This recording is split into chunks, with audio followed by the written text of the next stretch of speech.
Halo Sobat Kompa dimanapun kalian berada, apa kabarnya Anda hari ini? Berjumpa lagi dengan saya Andreas Baok yang beralih profesi dari tukang gali kubur sekarang jadi tukang ngomongin film.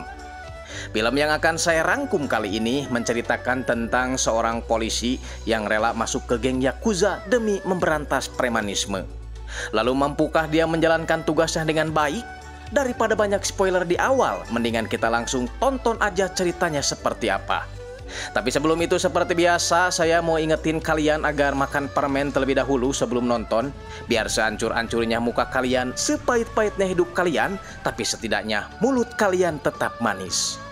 Ini dia, Helldog in the House of Bamboo. Seleketep.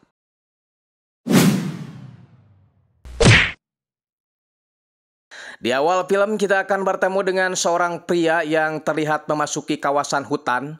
Pria ini sekilas mirip Dewa Bujana gitaris Gigi, tapi bukan Sobat Kompa, namanya Goro Idezuki. Dia menghabiskan waktu selama 11 tahun ini untuk mencari 3 orang yang diburunya.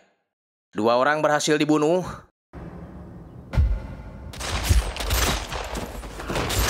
Dan sekarang peternak ayam ini yang akan menjadi sasaran selanjutnya. Si peternak mengaku udah 10 tahun dia tobat, tapi Goro tak peduli, pokoknya dia harus mempertanggungjawabkan perbuatannya.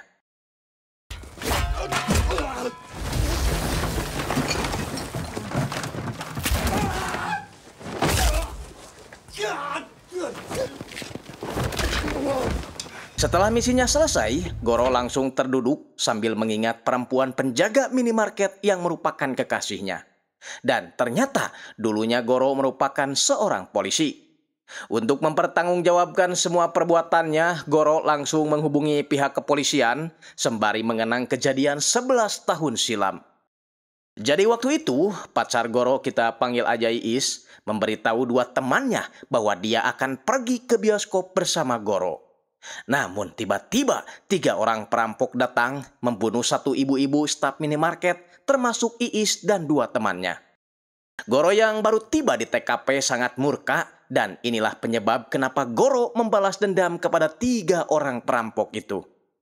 Seorang anggota polisi sibuk memberitahu atasannya bernama Anai telah terjadi pembunuhan yang dilakukan oleh seorang mantan polisi. Anai pun segera menuju ke sana, mendapati Goro dalam keadaan pingsan karena dibius. Kepala polisi Anai rupanya mengetahui latar belakang Goro yang rela mangkir dari tugasnya sebagai polisi demi membalaskan dendam kekasihnya. Anai menyebut Goro sebagai orang tak normal, berani kehilangan pekerjaan demi seorang wanita. Tak terima disebut orang tak normal, Goro ngamuk lagi sehingga harus dibius kembali.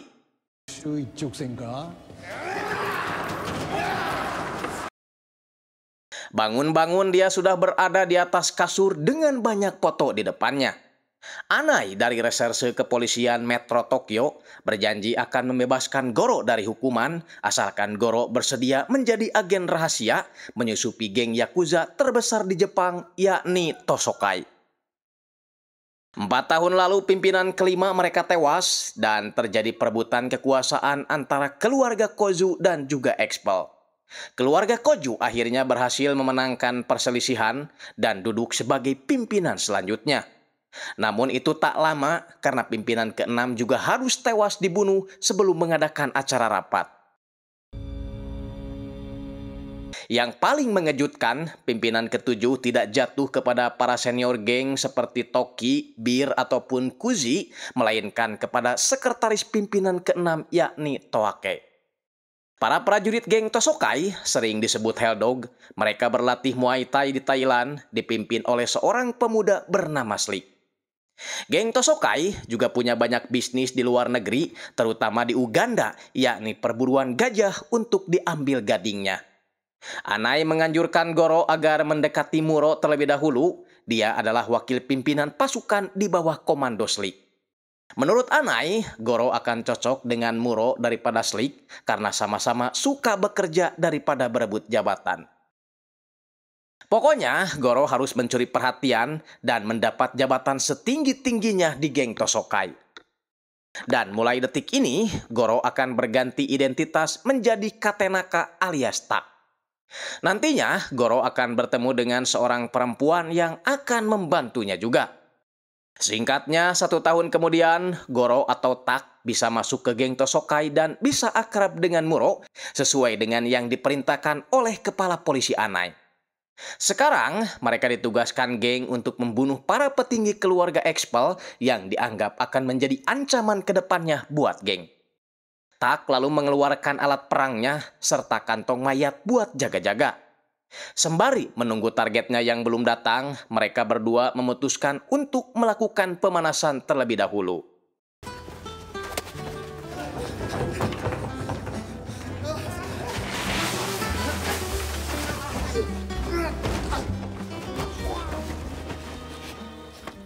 Muro sempat bercerita mengenai ayahnya yang mati dibunuh gara-gara menyebarkan kultus sesat dan membuat para pengikutnya tewas. Sejak ayahnya tewas, Muro memutuskan jadi Yakuza, menerima ajakan Toki, orang nomor 2 di geng Tosokai. Tak berapa lama, Tak dapat pesan kalau target sebentar lagi akan datang, mereka pun segera siap-siap. Mereka akan menjadikan tempat ini sebagai markas keluarga Expel, tempat pembuatan narkomar, dan lain sebagainya. Namun tiba-tiba,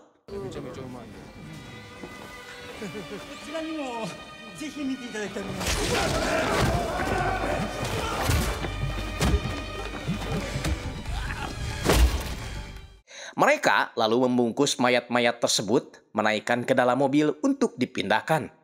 Prajurit Tosokai paling bawah sudah mempersiapkan lubang besar untuk mengubur jasad-jasad itu. Satu di antara kantung mayat ternyata ada yang masih hidup.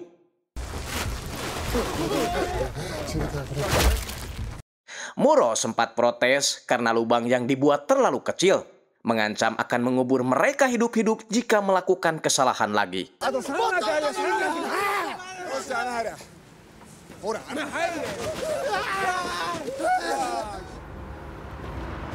Selesai menjalankan tugas, Tak langsung menghubungi Toki atasannya, memberitahu kalau tugasnya sudah selesai.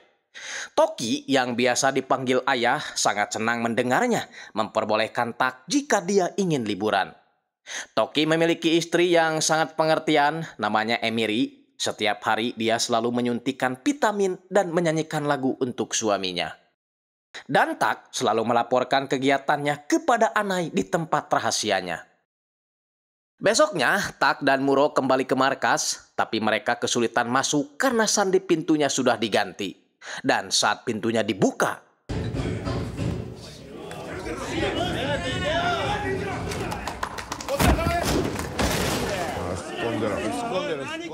Tak tidak senang. Di luar dia sudah bekerja mempertaruhkan nyawa, tapi tidak disambut dengan baik oleh rekan-rekannya. Apalagi si Slick yang nampak gak begitu suka dengan Tak.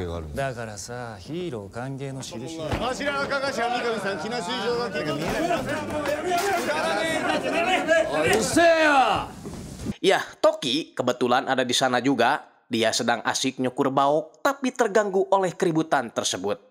Dia pun menggeplak si Slick dan memukul si Tak. Harusnya sesama anggota geng, mereka bisa saling respek satu sama lain. Untuk merayakan Tak dan juga Muro, Toki membawa seluruh anak buahnya makan dan minum di restoran mewah, sembari menyuruh Tak dan Slick berpelukan. Tak berapa lama salah satu sesepuh geng bernama Bir menelepon Toki, mengajaknya senang-senang di tempatnya karena istrinya punya banyak wanita muda yang segar-segar.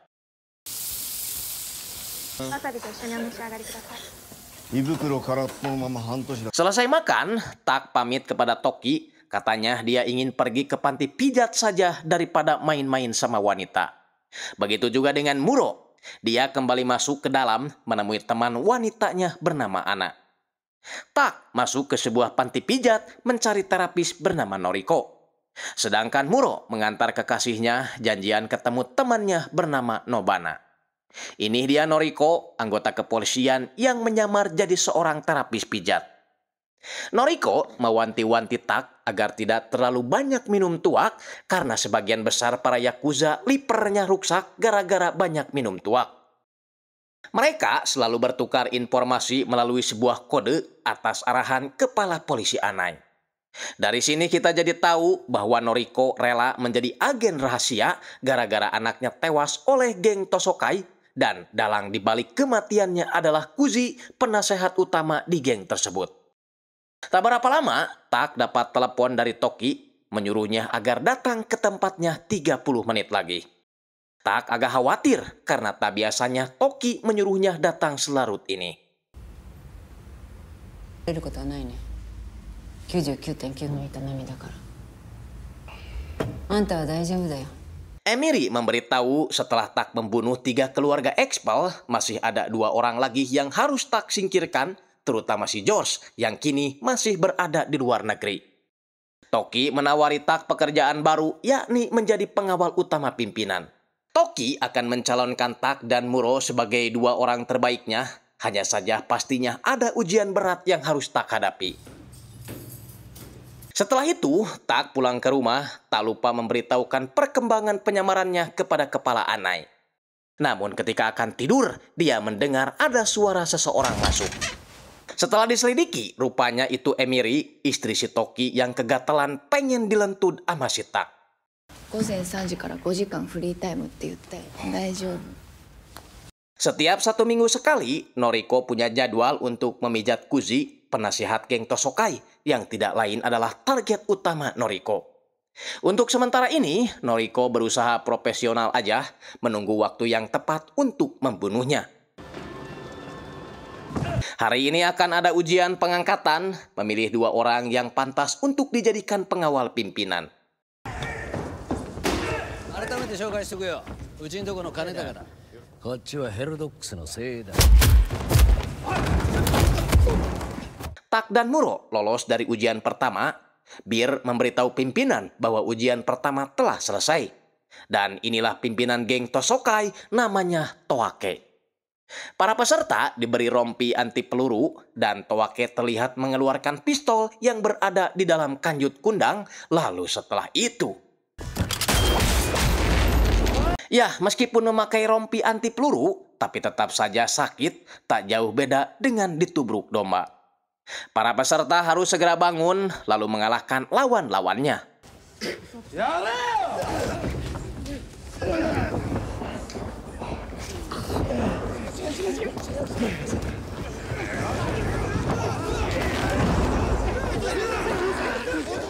Dan lagi-lagi, Tak dan Muro berhasil menjadi pemenang.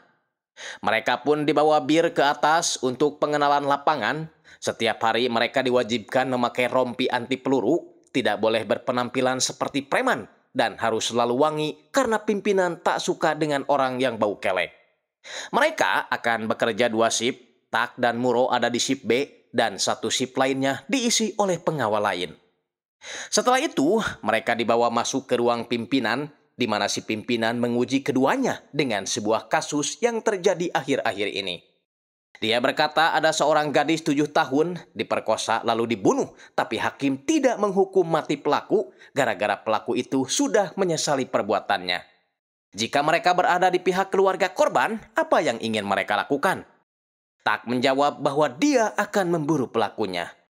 Ya, entah apa maksud si pimpinan bertanya seperti itu, yang jelas dia langsung unjuk gigi. Dan memperlihatkan ekspresi mencurigakan.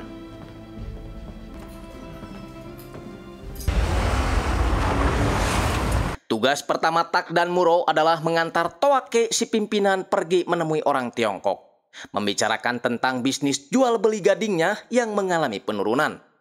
Toake berjanji pihaknya akan meningkatkan perburuan lagi di Uganda agar bukan hanya gading gajah saja yang bisa dia berikan, tapi juga cula badak dan sihung bagong. Setelah seharian bersama pimpinannya, Tak menilai kalau Toake adalah orang disiplin layaknya pebisnis. Dia selalu bertemu dengan orang-orang besar yang juga memiliki banyak pengawal. Suka pergi ke museum dan memiliki banyak mobil tapi tidak memiliki plat Tokyo. Ada sekitar 10 anak buah yang menjaga di rumahnya, dan Toake selalu memberi uang tip sebelum masuk ke rumah. Besoknya, Tak dan Muro diajak Toake mengunjungi sebuah bangunan terbengkalai yang mereka sebut sebagai rumah bambu. Tempat ini dibangun oleh pimpinan sebelumnya, diproyeksikan sebagai tempat tinggal pimpinan geng di masa pensiun mereka. Di sana ada juga tempat khusus berdoa. Mereka selalu meminta kepada Tuhannya agar selalu diberi kelancaran dalam setiap tindakan jahat mereka. Toake bertekad akan membereskan bangunan ini jika George dari keluarga Expel sudah dia jatuhkan. Nah, setelah 2 hari bersama Toake, Tak berbagi info dengan Noriko dan juga Kepala Anai tentang kebiasaan-kebiasaan pimpinannya itu. Di atap, Kepala Anai memberitahu Tak bahwa Toake telah menguasai polisi. Dia memiliki berkas-berkas kasus yang melibatkan para perwira polisi. Jadi, tugas Tak sekarang adalah mencuri berkas-berkas itu menggunakan sidik jari palsu milik Toake. Jelas dong, Tak heran dari mana polisi bisa meniru sidik jari Toake, padahal Toake selalu memakai kaos tangan. Sebelum pulang, Tak meminta Anai untuk menaikkan bayarannya karena resiko yang dia hadapi jauh lebih besar dan kemungkinan dia mati sebelum tugas ini selesai.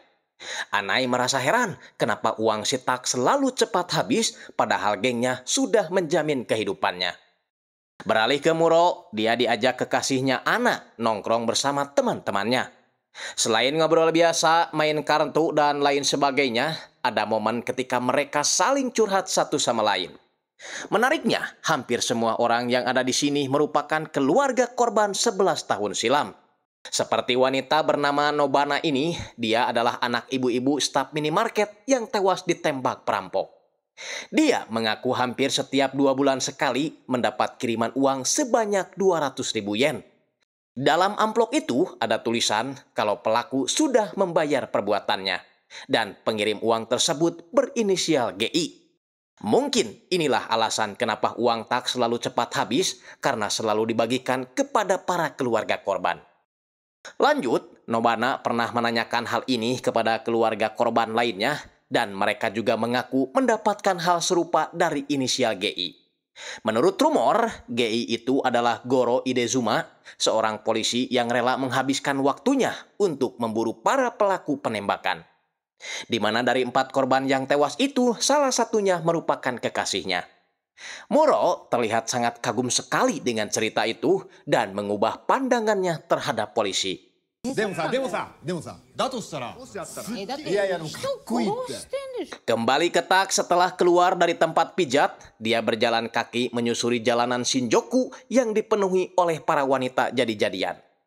Sejenak, Tak memandangi kantor polisi Shinjuku, tempat pertama kali dia memulai karirnya sebagai polisi. Tak diduga ada polisi senior yang masih mengenalinya, memanggil-manggil nama Goro dari kejauhan. Tak pura-pura gak ngeliat, tapi masalahnya anak buah Sislik yang berada di sana menyadari kejadian barusan. Balik lagi ke si Muro, setelah capek main kuda-kudaan, Ana meminta Muro untuk keluar dari Yakuza dan hidup bersamanya di luar negeri jualan cuangki. Tapi Muro gak mau, dia sudah nyaman dengan pekerjaannya selama ini. Pagi harinya, Tak sudah berada di kediaman Toki, mendengar kabar kalau George telah bekerja sama dengan pihak barat. Entah apa yang direncanakan satu-satunya keluarga Expel tersebut, jangan sampai rencananya merugikan pihak geng Tosokai. Rencananya, Toake akan melakukan pertemuan dengan salah satu mantan petinggi Expel yang sekarang justru menjadi oposisi, namanya Tawaraya. Tawaraya adalah teman baik Bir selama di penjara, tapi Toki tidak menyukainya, sebab Tawaraya adalah orang yang tidak punya pendirian. Siang harinya, para pasukan sudah bersiap menjaga pertemuan itu. Toake turun dari mobil dan langsung masuk ke dalam. Tawaraya sudah menunggu di dalam bersama sekretarisnya. Toake langsung ke inti masalah, meminta Tawaraya untuk memata-matai pergerakan si George. Tawaraya sempat menolak, tapi langsung setuju ketika mendapat sesajen sebanyak 300 juta yen. Karena udah pada sepakat, acara dilanjutkan dengan karaokean. Meskipun seorang gangster, suara Bir emang bagus, gak jauh beda dengan artis favorit Indonesia, Saipul Jamil.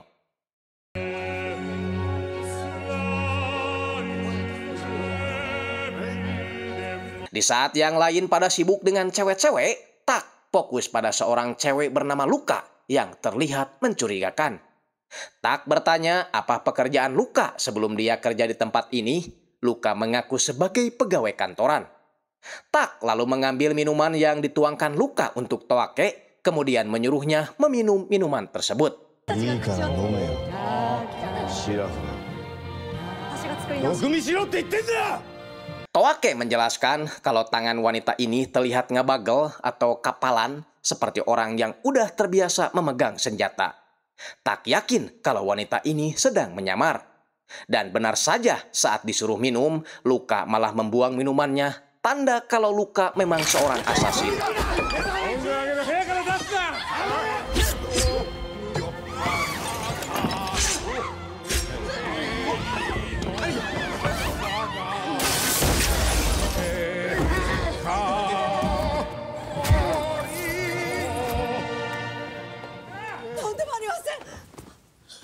Anak buah Slick datang membawa dus besar buat ngamanin tubuh si Luka yang udah tak berdaya. Bir melapor kalau dia akan melakukan interogasi terhadap wanita itu, dan khusus hari ini Toake akan ikut memantau jalannya proses interogasi. Tak lama berselang, Slick dapat SMS dari Toki agar dia mendatanginya sekarang juga.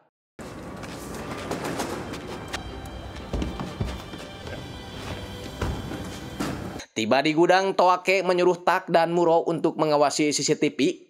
Toki ternyata sengaja menaruh GPS di koper uang tadi, jaga-jaga bila Tawaraya mengkhianati mereka.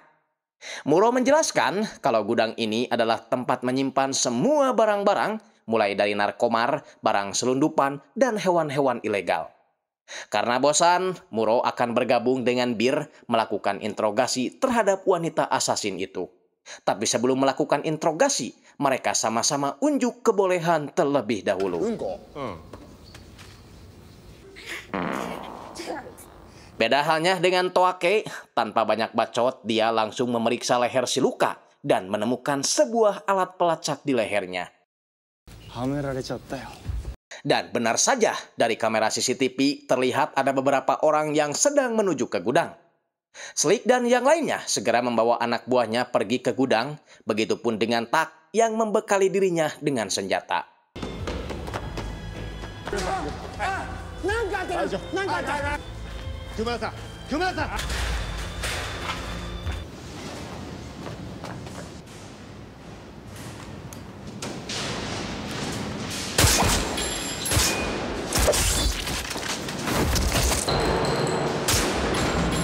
Bir, yang loyal sekali terhadap geng, meminta senjata yang paling canggih sebab dia akan menjadi benteng pertama yang melindungi pimpinan. Setelah mengamankan pimpinan, Tak lalu turun ke bawah untuk membantu Bir.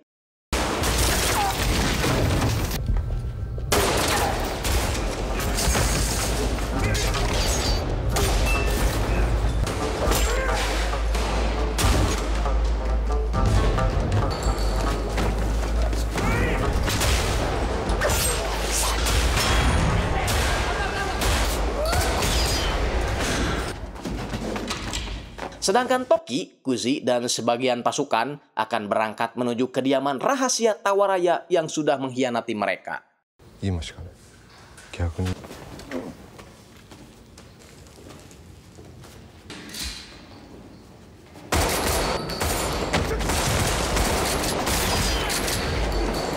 Luka yang masih hidup terlihat akan mengambil senjata, kemudian menembak Bir yang ada di dekatnya.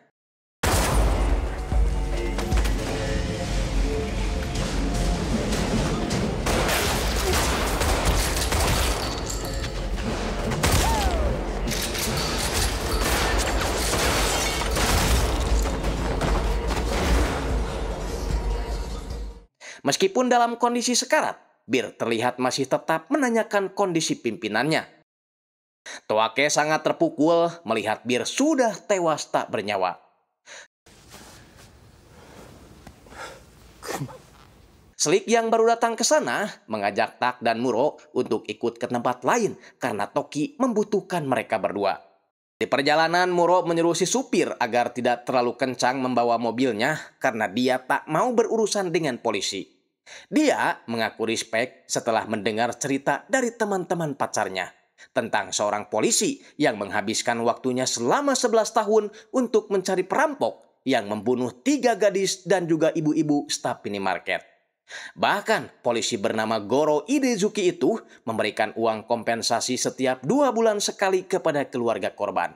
Si supir, anak buah Slick, tentu saja seperti familiar dengan nama itu, namun kali ini bukan waktu yang tepat untuk mengatakannya. Di pihak lain, Tawaraya kini sudah sampai di kediaman rahasianya. Kesal karena asasinnya gagal membunuh Toake, tak sadar kalau Toki dan yang lainnya sedang menuju ke rumahnya. Sedangkan rombongan Tak yang baru tiba di sana menyusul Toki yang udah lebih dulu berangkat.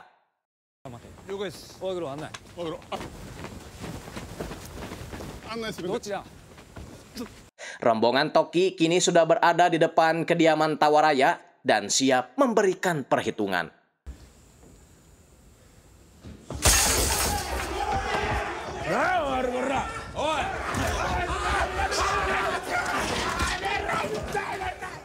Tawaraya harus tewas beserta anak buah lainnya. Tak menghampiri Toki yang sedang bersedih karena ditinggalkan sahabatnya Bir. Toki ingin semua anggota geng merahasiakan kematian Bir agar musuh mereka tetap menganggap Tosokai adalah geng yang solid. Dan uang yang telah mereka rebut sebanyak 300 juta yen itu akan dia berikan kepada istri Bir sebagai tunjangan. Singkatnya, semua anggota geng sibuk mempersiapkan acara pemakaman buat Bir di tempat mereka sendiri. Di saat bersamaan, anak buah Slick yang mengetahui kalau Tak adalah seorang polisi, diam-diam memberitahukan info itu kepada Slick. Slick menyuruh anak buahnya itu agar merahasiakan dulu apa yang diketahuinya. Nanti kalau ada waktu yang tepat, dia sendiri yang akan melaporkan hal ini kepada pimpinan. Biar lebih hikmat, mereka sengaja memesan paket dari Lazada berupa seorang biksu khusus mantan Yakuza untuk memimpin acara pemakaman.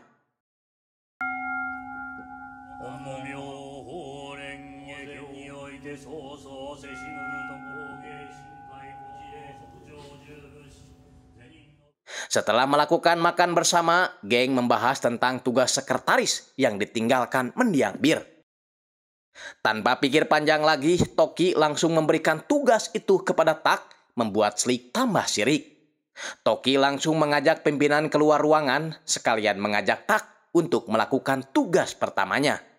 Di ruangan luas, Toki langsung menghajar Toake, gara-gara Toake ingin pergi ke gudang, Bir jadi tewas akibat ingin melindunginya. Ya, meskipun Toake adalah pimpinan, tapi Toki jauh lebih senior mengabdi kepada geng. Keributan itu memancing seluruh anggota geng datang ke TKP, tapi meskipun begitu, Toki siap menerima konsekuensinya, memotong jarinya sendiri karena sudah berani memukul pimpinan. Untungnya, Tak langsung menghentikannya, sehingga semuanya bisa kembali terkendali.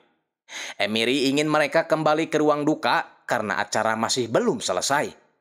Ketika hanya menyisakan Tak seorang diri, Slick datang memarahi Tak. Seharusnya tangan Taklah yang dipotong sebab telah membiarkan pimpinan ikut ke gudang pemrosesan. Tak menyuruh Muro berhenti dan ikut ke bawah bersamanya. Tapi anak ngeyel ini sepertinya belum puas, pura-pura ingin pergi ke toilet, ingin membuat perhitungan dengan Slick yang semakin kesini semakin polontong atau belagu. Slick membocorkan bahwa Tak adalah seorang polisi. Mereka harus melaporkan hal ini kepada pimpinan, tapi Muro tak mau membahas soal itu. Sekarang dia hanya ingin menuntaskan kekesalannya kepada Slick. Kejadian itu dilihat oleh salah satu anak buah Slick, kemudian berusaha membalas dendam.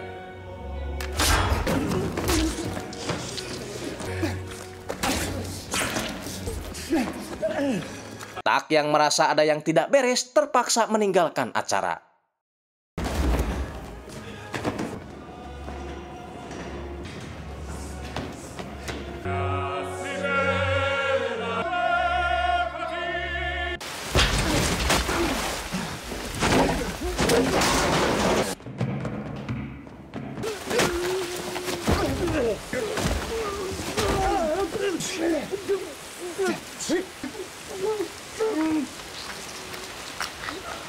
Tak menyuruh Muro agar segera kabur karena sebentar lagi anak buah Slick akan datang. Sebelum pergi, Muro bertanya, apakah kau seorang agen rahasia? Tak menjawab, bukan, aku adalah prajurit Helldog.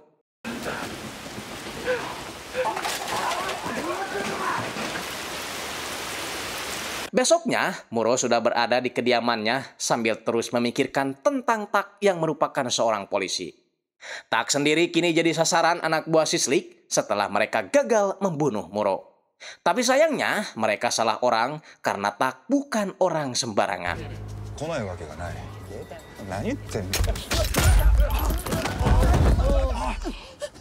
Tak berkata, burulah Muro sesuka kalian tapi jangan mengganggunya. Pulang ke rumah aman, Tak dikagetkan dengan kepala Anai yang ujug-ujug ada di tempat tinggalnya. Anai ingin Tak segera menyelesaikan tugasnya, mengingat dia sudah menduduki jabatan yang tinggi di geng Tosokai. Jangan sampai kejadian Toake Jilid 2 terulang kembali. Ya, Anai memberitahu kalau Toake dulunya adalah seorang polisi juga. Dia diutus Anai sama hanya seperti Goro atau Tak. Namun karena tergiur jabatan dan kemewahan, Toake lupa jalan pulang, lalu memutuskan untuk menjadi gangster sepenuhnya. Itu juga merupakan alasan kenapa Anai bisa memiliki sidik jari tiruan Toake, karena dia sempat bekerja di kepolisian juga. Tak berapa lama, Emery datang memergoki mereka berdua. Tak langsung menodongkan pistolnya ke arah Anai, tapi Emery malah menertawakannya. Karena ternyata Emery adalah agen rahasia juga. Beralih ke Muro, dia mendatangi Nobana, teman pacarnya, hanya ingin memastikan bahwa Tak yang dia kenal adalah Goro Idezuki. Balik lagi ke mereka, Emery dulunya adalah seorang aktivis anti perburuan hewan dilindungi yang bertugas di Tanzania. Tapi setelah tahu kalau perburuan hewan di Afrika banyak dilakukan oleh orang Yakuza, dia pun memutuskan pulang ke Jepang, menjadi agen rahasia untuk menghancurkan para Yakuza. Anai menganggap kalau sekarang adalah waktu yang tepat untuk menghancurkan Tosokai. Tak akan merampas berkas-berkas penting milik geng sekaligus melenyapkan Toake. Emery akan mengeksekusi Toki, sedangkan Kuzi, Anai akan memberikan kesempatan itu kepada Noriko yang sudah menunggu momen ini selama 8 tahun. Tak mulai menyimpan senjata di areal-areal penting. Noriko masuk ke kediaman Kuzi dan Emery pulang ke rumah untuk menyuntikkan racun ke tubuh Toki. Masalahnya, Toki baru melampiaskannya sekarang. Dia tahu kalau Emery berselingkuh dengan Tak. Hanya saja, kesehatan Toki sedang tidak stabil, makanya Emery bisa dengan mudah membunuhnya.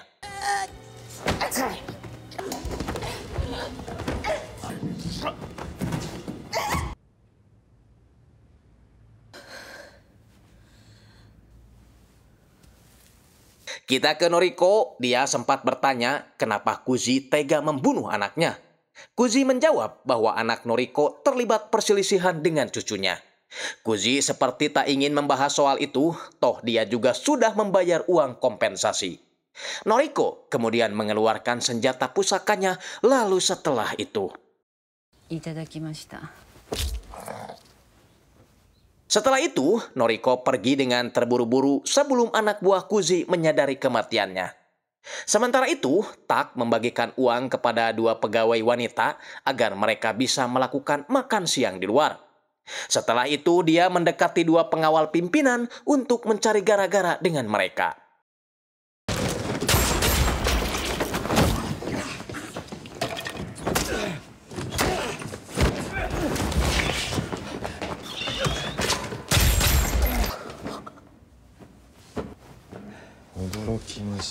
Nah, pembunuhan yang dilakukan Emery kepada Toki rupanya disaksikan juga oleh Muro.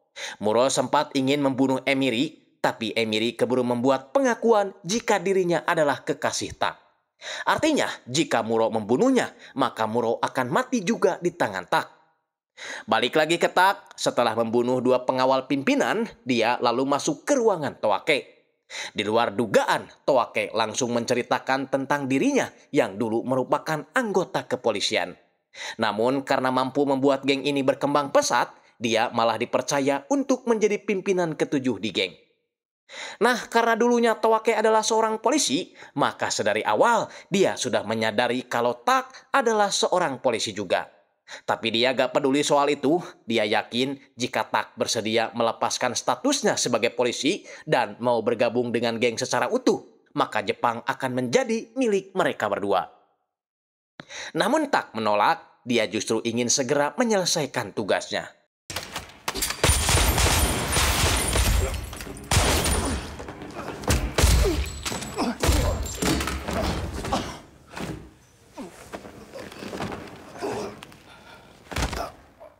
Selesai menjalankan misinya, Tak masuk ke sebuah gereja sambil membawa berkas yang diinginkan kepolisian. Anai dapat kabar kalau Noriko telah selesai membalaskan dendamnya, beda dengan Emiri. Anak buahnya menemukan Toki sudah tewas, tapi mereka tak menemukan Emiri.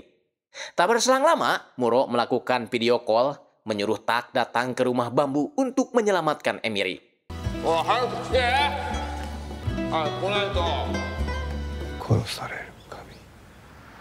Tak pun datang ke sana bertanya apa mau Muro. Muro hanya ingin mengajukan beberapa pertanyaan. Apakah Tak adalah Goro? Ya, kata Tak. Apakah Tak akan kembali ke geng? No, jawab Tak. Geng Tosokai sudah hancur. Terakhir, siapakah yang akan Tak pilih, dirinya atau Emiri? Capek menjawab, Tak langsung menembaknya. Setelah membunuh temannya sendiri, Tak sebenarnya ingin melakukan bunuh diri, tapi Emiri keburu menghentikannya. Teringat awal mula ketika Goro mendekati geng, Goro sengaja menyamar sebagai pelayan restoran, lalu sengaja membuat kegaduhan dengan alasan restoran mereka sudah tutup 1 jam yang lalu. Tak berani menghajar anak buah Slick sendirian hingga membuat Muro kepincut, lalu mengajaknya gabung ke geng Tosokai. Begitu ceritanya awalnya ya Sobat Kompa. Dan bersamaan dengan itu film pun berakhir. Ya, hidup selalu dihadapkan dengan pilihan seperti yang dialami oleh Goro. Dan jika suatu saat giliran kalian yang harus memilih, pilihlah salah satu lalu jalankan sebagaimana mestinya. Karena sejatinya pilihan terbaik itu ada di tangan Tuhan, dan apa yang menurut kita baik belum tentu menurut Tuhan. Saya Andreas Bauk pamit. Wassalamualaikum warahmatullahi wabarakatuh. Adios. Adios.